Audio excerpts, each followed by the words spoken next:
14 जून को Agnipath scheme launch की गई थी और उसी दिन इसके विरोध में प्रदर्शन भी शुरू हुए। ये प्रदर्शन हर दिन और दिन गुजरने के साथ हिंसक होते चले गए। इसकी वजह क्या है?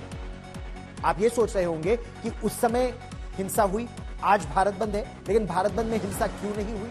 क्या हिंसा की कोई वजह थी? यह माना जाए कि पुलिस की मुस्तैदी और सख्ती की वजह से ऐसा हुआ है, या फिर हिंसा के पीछे सोशल मीडिया की एक साजिश, सोशल मीडिया वाली साजिश थी और उसके खुलासे के बाद हालात सामान्य हो गए। दरअसल हिंसा भड़काने के बाद कुछ नए एंगल्स सामने आए हैं और हिंसा की जांच शुरू हो गई है।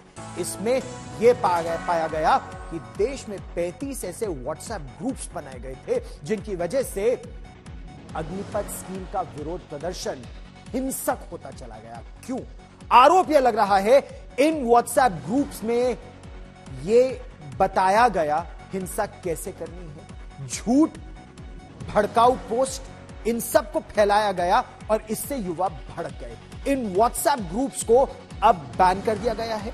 जो जानकारी अब तक मिली है उसके मुताबिक ये व्हाट्सएप ग्रुप्स अलग अलग तरीके से फेक न्यूज को फैला रहे थे। कैसे? हम आपको वो दिखाते हैं। अब एक बार फिर खबरदार के नोटिस बोर्ड पर हम आएंगे और खबरदार के नोटिस बोर्ड पर हम आपको विस्तार से बताएंगे कि व्हाट्सएप ग्रुप के जरिए भारत बंद पर फर्जी खबरें किस तरह से सर्कुलेट की गई थी। एक ग्रुप में 20 तारीख यानी आज भारत बंद पर फर्जी खबरें सर्कुलेट की गई। व्हाट्सएप ग्रुप के जरिए भारत बंद की जो खबरें गुजारी गई, कुछ कोचिंग संचालक ग्रुप बनकर फर्जी स्क्रीनशॉट्स वायरल कर रहे थे और यह बहुत बड़ी चिंता की बात है।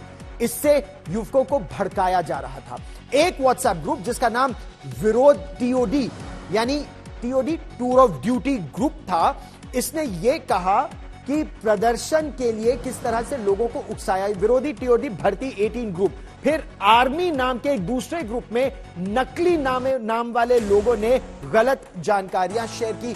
यह क्यों किया गया, यह भी अभी जांच का विषय है। व्हाट्सएप ग्रुप में रेलवे ट्रैक पर इकट्ठा होने की नसीहत दी गई। यह बात फैलाई गई कि रेलवे ट्रैक पर इकट्ठा हो, ट्रेनों को रोको, हिंसा करो। कई व्हाट्सएप ग्रुप्स के जरिए प्रदर्शन, पत्थरबाजी, नकाब जैसी बातों के लिए बाकायदा निर्देश दिए गए।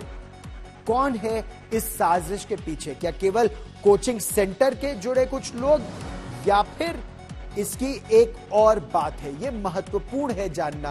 क्यों?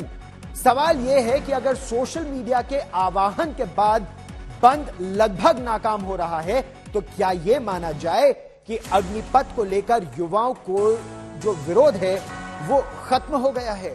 दरअसल इस मामले में सरकार का अपना एक अलग हट है, तो युवाओं का भी अपना अलग हट है। सरकार ने साफ कर दिया है कि अग्निपथ योजना किसी भी सूरत में उसे वापस नहीं लिया जाएगा। भविष्य में सेना में जो भी भर्ती होगी इसी अग्निपथ योजना के तहत होगी। सरकार इसके फायदे गिना रही है, तो युवाओं को इसमें कमियां नजर आ रही हैं।